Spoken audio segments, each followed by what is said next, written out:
If I asked you right now, lower class, middle class, or upper class, which one are you? Most people answer based on how they feel, their paycheck, their neighborhood, the car they drive. But here's the problem. Wealth class has nothing to do with any of that. It comes down to one number, your net worth. And when you actually calculate that number, most Americans find out they're not where they think they are. Today, we're going to walk you through an entire wealth ladder from the bottom all the way to the top 10%. But we're not just describing each level, we're also running the real math on what it actually takes to move between them. And to do that, we're going to follow one person's numbers the entire way through. His name is Tyler. He's 34, makes $85,000 a year. Decent job, decent apartment, drives a nice car, contributes a little to his 401k every month. Tyler feels like he's solidly middle class, but when you sit down and actually calculate his net worth, he's in the bottom 25%. And that's not an exaggeration, that's the math. Let me show you exactly why and exactly what it would take for Tyler to climb. Before we climb the ladder, one thing needs to be clear. Your income is not your wealth. Your net worth is. It's everything you own, your home, savings, retirement accounts, car, investments, minus everything you owe, mortgages, car loans, student debt, credit cards. That single number determines where you sit on the wealth ladder, and it has nothing to do with your paycheck. The data we're using comes from the Federal Reserve Survey of Consumer Finance, the most comprehensive wealth study in the country, and some of these numbers are going to surprise you. Now, let's meet Tyler and start climbing. Tyler's 34, marketing manager, earns $85,000 a year. After taxes, he takes home about $5,200 a month. He rents for $1,600, drives a 2022 sedan, contributes a little to his 401k. Tyler feels solidly middle class, but let's run his actual net worth. On the asset side, a car worth $22,000, $12,000 in a 401k, $3,000 in savings, that's $37,000 total. On the debt side, $18,000 left on the car loan, $26,000 in student loans, that's $44,000. 37 minus 44. Tyler's net worth is negative $7,000. He's not middle class. He's in the bottom 25%, and millions of Americans are in his exact position. Good income, negative net worth. Let's look at what that bracket actually means. Bottom 25%, net worth under $23,000. This is where Tyler sits right now. The bottom quarter of American households have a net worth below about $23,000, and a huge chunk of this group actually has a net worth at or below zero. That means their debts completely wipe out their assets. Now, here's what most people get wrong about this bracket. They assume it's all minimum wage workers or people without jobs. It's not. This bracket is full of people earning good money, 60, 70, 80,000 a year or more, who simply haven't built assets yet. The money comes in, the money goes out. There's a car payment, there are student loans, there's rent, there might be credit card debt from years of lifestyle creep. The income looks middle class, the net worth doesn't. For Tyler specifically, the culprit is clear. He has no home equity, which is the single biggest wealth builder for most American households. He has debt that exceeds his assets, and his retirement savings, while started, are far too small relative to his income. He's been earning a good salary for years, but the net worth needle has barely moved. This is the trap of this bracket. You can earn your way into a comfortable lifestyle without ever building actual wealth. Now, let's look at what the next level up actually requires. Lower middle class, $23,000 to $179,000. To cross into this bracket, Tyler needs a net worth of at least $23,000. Right now, he's at $7,000. That means he needs to close a $30,000 gap. There are really only two levers: grow assets or eliminate debt. If Tyler aggressively attacks his student loans, throwing an extra $500 a month at them on top of minimum payments, he could eliminate them in about 3.5 years. Just doing that alone while continuing to save modestly would push his net worth past the $23,000 threshold. He'd cross into the lower middle class bracket. But here's the thing about this bracket. Most households here didn't get here by investing brilliantly. They got here by buying a house. Home equity makes up the majority of net worth for households in this range. A typical household here might look something like this. A home worth $300,000 with a mortgage of $240,000. That's $60,000 in home equity right there. Add in maybe $15,000 in retirement accounts and $8,000 in savings.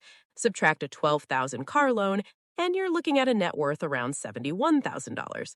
That sounds decent on paper, but look closer. Most of that net worth is locked inside the house. You can't spend home equity on groceries. You can't use it to cover an emergency unless you sell the house or take on more debt. The liquid cushion, the money you can actually access and use, might be $10,000 or $15,000 at most. So while this bracket is real progress compared to where Tyler started, the financial fragility is still very real. A job loss, a medical emergency, a major car repair, any of these can destabilize a household at this level quickly. The median, $193,000. Now we hit the middle, the exact midpoint of American wealth. Half of all households have more than this, half have less, and the number is about $193,000. When most people hear that number, they have one of two reactions. Either they think it sounds too low because headlines about the stock market and housing prices make it feel like everyone is wealthy, or they think it sounds too high because they're nowhere near it. Both reactions reveal the same thing. Most people have no idea where the middle actually is. At this level, the net worth composition starts to look like this. Maybe $120,000 in home equity, $50,000 spread across retirement accounts, $15,000 in savings. Some consumer debt like car loans or credit cards, but generally manageable. On the surface, the median household is doing all right. Steady income, decent home, some money saved. But here's the number that should bother you. If you strip out home equity, if you only count the money a household can actually access and use, the median liquid net worth is probably somewhere around $30,000 to $40,000. That's it. That's the financial cushion for half of America, and that number explains why one unexpected event, one layoff, one medical bill, one recession, can send a household spiraling. The median isn't broke, but the median isn't secure either. There's a meaningful difference. Upper middle class, $193,000 to $610,000. This is the bracket where something fundamental shifts. Below this level, most net worth is just home equity. People are building wealth almost accidentally, just by paying their mortgage. But in this bracket, you start to see intentional wealth building. Retirement accounts are growing. Some households have taxable investment accounts. That asset mix starts to diversify. At the lower end of this range, say $250,000, the split might still be 70% home equity, 30% everything else. But by the time a household reaches $500,000, it's closer to 50-50. Half in the house, half in investments, savings, and other assets. That rebalancing is critical because investments grow, they compound, they generate returns. A house just sits there. It might appreciate, but you can't spend that appreciation without selling or borrowing. The people in this bracket tend to share certain habits. They're contributing consistently to retirement accounts, often maxing out a 401k, or at least contributing enough to get the full employer match. They're carrying debt, but it's strategic debt, a mortgage at a low interest rate, for example, rather than high-interest credit card balances. They're thinking about money differently than the brackets below them. And here's the part that matters most. This bracket is the launch pad. Households that build steady, diversified growth here don't just inch forward, they accelerate. Because once your investments reach a critical mass, compound growth starts doing heavy lifting. The gap between $600,000 and $1 million feels enormous when you're looking up at it, but the math shows it takes far less time to go from $600,000 to $1 million than it took from 0 to $600,000. Compound growth is not linear, it's exponential, and it kicks in hard right around this bracket. Upper class, $610,000 to $1.72 million. Now we're in the top 25% of American households, and at this level, the financial picture looks completely different from everything below it. The biggest change? Investments now dominate net worth. At this level, probably around 70 to 75% of total net worth is in financial assets, retirement accounts, brokerage accounts, business equity, maybe rental properties. Home equity is still there, but it's a smaller slice of the pie. This is the inversion point. Below this bracket, your house is your biggest asset. Above it, your investments are. Let's run some real math on how people actually get here. If a household starts investing $1,000 a month at age 30 and earns an average 7% annual return, they'd have roughly $560,000 after 20 years. Add in a home with $200,000 in home equity, and they're sitting around $760,000 by age 50. That's firmly in this bracket. No inheritance required, no six-figure salary needed, just consistent investing over time. Now, here's what's interesting about this bracket. Many of the people here are not who you'd expect. They're not flashy, they don't drive luxury cars or wear designer clothes. The research consistently shows that most households in this range built their wealth through disciplined saving and investing, not through high income alone.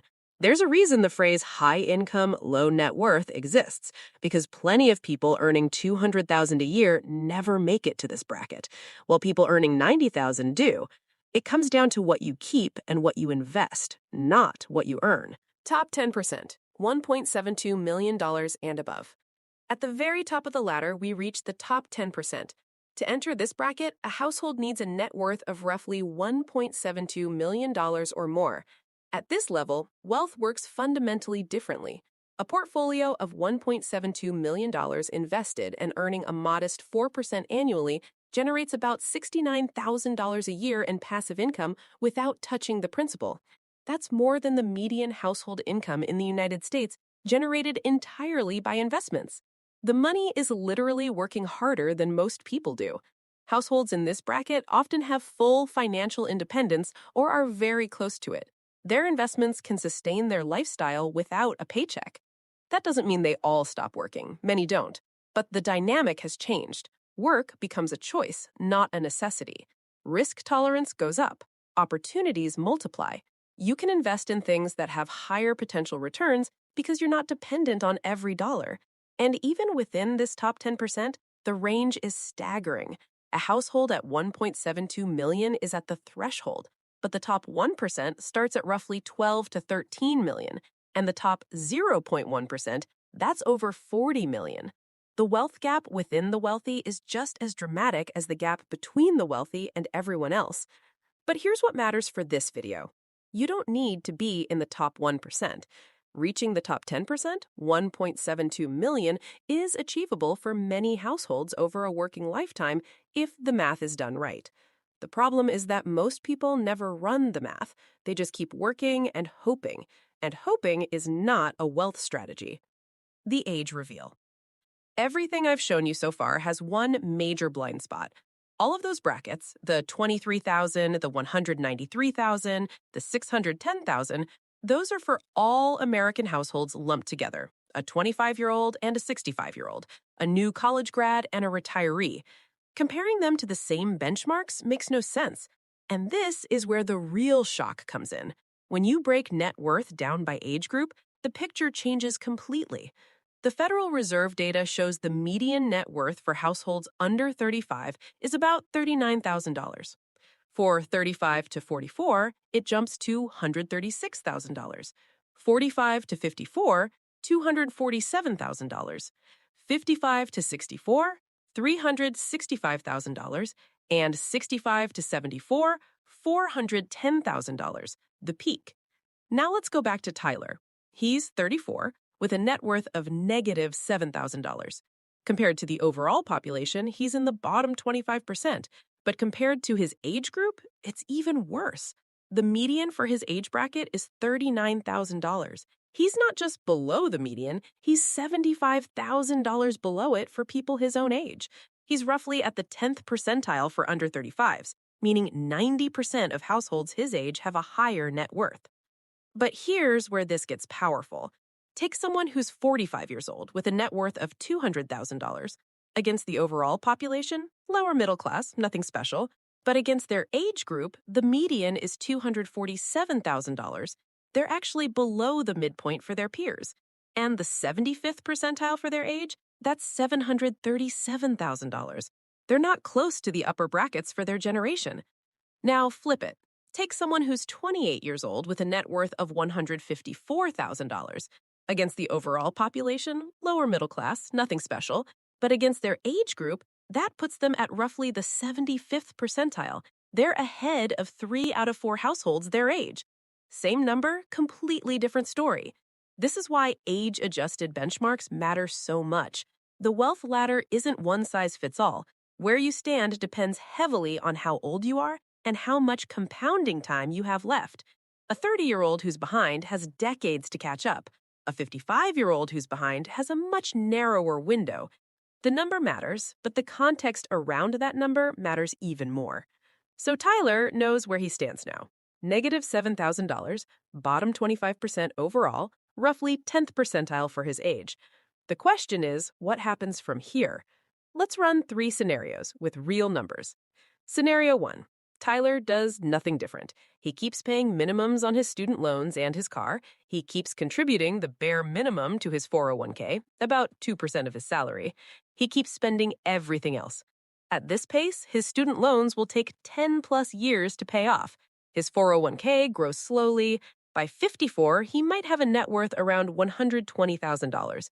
That sounds like progress until you realize the median for 55 to 64-year-olds is $365,000. He'd still be well below average for his age. 2 decades of earning a solid income and barely moving the needle. That's the cost of coasting. Scenario 2. Tyler gets intentional. He cuts his discretionary spending and frees up $700 a month. He splits it. $400 toward his student loans above the minimum, $300 into his 401k. His student loans are gone in about 4 years. Once they're gone, he redirects that entire $400 into investing. Now he's putting $700 a month into investments. Let's say he buys a modest house at 38, building equity. At a 7% average return on his investments, by 54, his investment portfolio is roughly $350,000. Add in $150,000 in home equity and other assets, and Tyler's sitting around $500,000 in net worth. That puts him in the upper middle class bracket, top 25% of all households, and well above the 90th percentile for his age. From negative $7,000 to $1 million in 20 years. The math works. It just requires Tyler to actually do the math and then act on it. 3 paths, same starting point, same person, wildly different outcomes. And every single one of these scenarios is built on realistic numbers. No inheritance, no windfall, no lottery ticket, just the compounding effect of intentional decisions over time. So let's come back to the question I asked at the very beginning. Lower class, middle class, or upper class? Which one are you? You probably had an answer in your head when this video started. Now you have the actual numbers to check it. And if where you stand isn't where you expected, that's not a failure. That's information. The most powerful financial advantage you can have isn't a high income or a lucky break. It's knowing exactly where you are and understanding the math it takes to get where you want to be. The wealth ladder isn't fixed. People move up it every single day. Not by hoping, not by guessing, by running the numbers and making decisions that match. If you found this useful, subscribe to the channel and turn on notifications. We break down the real math behind the financial decisions that actually matter.